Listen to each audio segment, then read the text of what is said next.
Let's explore probability density functions a little bit further. And here I have drawn one for the random variable. Let's call this random variable g, just for a little bit of variety here. So g is a continuous random variable, and here is its probability density function. And I like this one because this is non-uniform.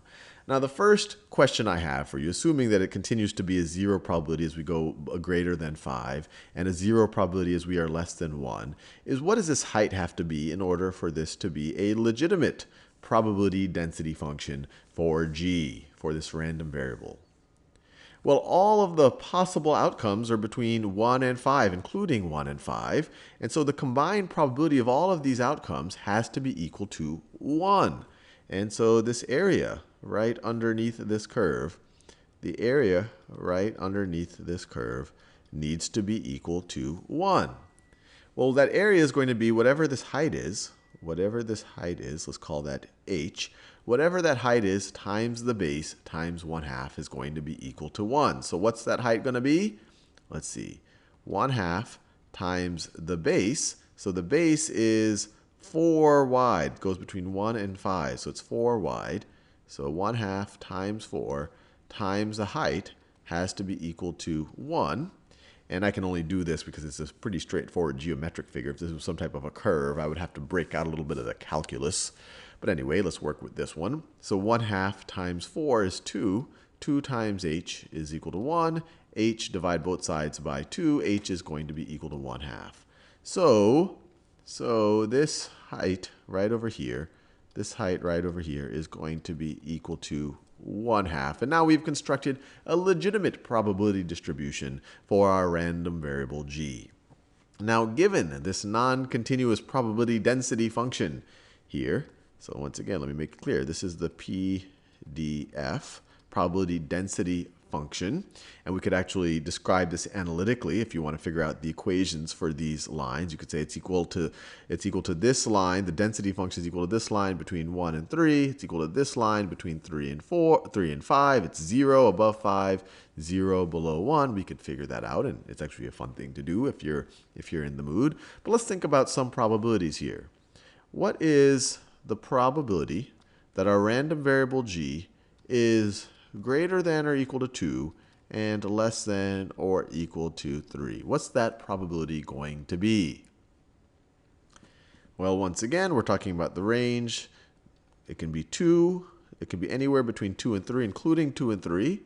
So we're essentially talking about the area under the curve between 2 and 3. So we're talking about this area right over here, which is a trapezoid. So the one way I think about the area of a trapezoid, and especially when it's oriented this way, it's the mean of the two heights, the two different heights, times the base. So the base here is 1. The base here is 1. And then the mean of the two heights, so it's going to be plus, or I should say times, 1/2 times this height on the left-hand side. And what's this going to be? We're uniformly over two spaces, we are going up 1/2. So over one space, we're just going to go up 1/4. So this right over here is going to be 1/4. So this height right over here is going to be 1/4. And then this height over here, we already figured it out. The density at g for g equals 3 is at the density there is 1/2. So 1/4 plus 1/2.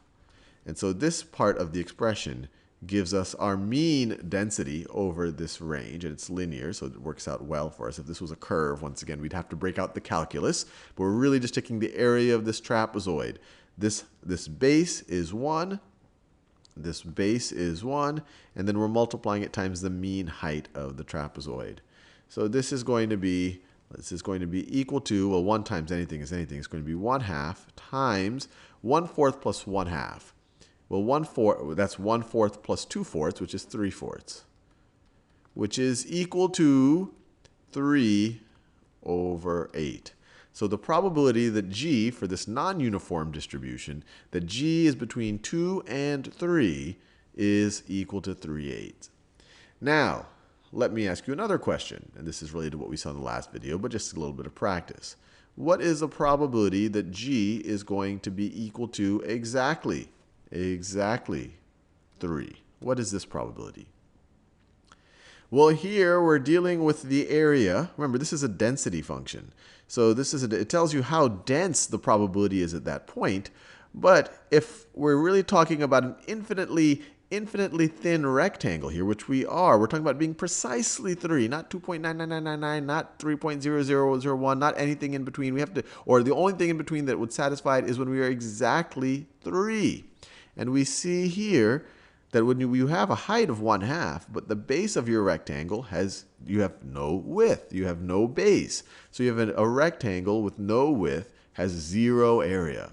So once again, this probability is going to be equal to 0, which leads to another interesting question.